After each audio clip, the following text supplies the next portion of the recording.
সরস্বতী পূজা আর মাত্র একদিন বাকি, তো বাড়ির সমস্ত কিছু উপকরণ দিয়ে যদি আমরা একটা ফেসিয়াল করতে পারি তাহলে তো বেশ ভালোই হয়। আমরা সবাই জানি যে চাল ধোয়া জল আমাদের স্কিনের পক্ষে কতটা উপকারী।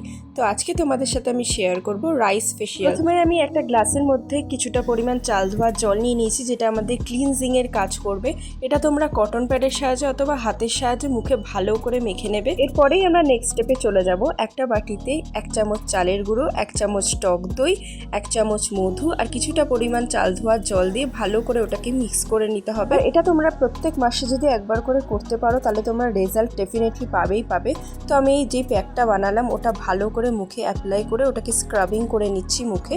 দেন প্লেন জল দিয়ে আমি ধুয়ে এসেছি। দেখতেই পাচ্ছ মুখটা কতটা পরিষ্কার হয়ে গেছে। এরপর একটা টাওয়ালের সাহায্যে আমি মুখটা ভালো করে মুছে নিলাম। এরপর আমাদের থার্ড স্টেপ হলো ফেস প্যাক। তো ফেস প্যাক বানানোর জন্য প্রথমেই আমি চালের গুঁড়ো আর কিছুটা চাল ধোয়া জল নিয়ে ভালো করে মিক্স করে নিলাম। এটা একটু পাতলা ব্যাটারটা বানাতে হবে। এরপর এই চালের গুঁড়ো মেশানো জলটাকে গ্যাসে 1 মিনিটের জন্য একটু ফুটিয়ে নেব। তারপরে এর মধ্যে কিছুটা পরিমাণ মধু, একটু টক দই আর দিয়ে দেবো ভিটামিন ই ক্যাপসুল। তারপরে ভালো করে এই ফেস প্যাকটাকে মিক্স করে নেব। যতক্ষণ একটা স্মুথ পেস্ট হচ্ছে এটাকে ভালো করে মুখে অ্যাপ্লাই করে 10 মিনিটের জন্য রেখে দেবো। 10 মিনিট হয়ে গেলে প্লেন জল দিয়ে মুখটা ভালো করে ধুয়ে আবার পরিষ্কার করে নেব।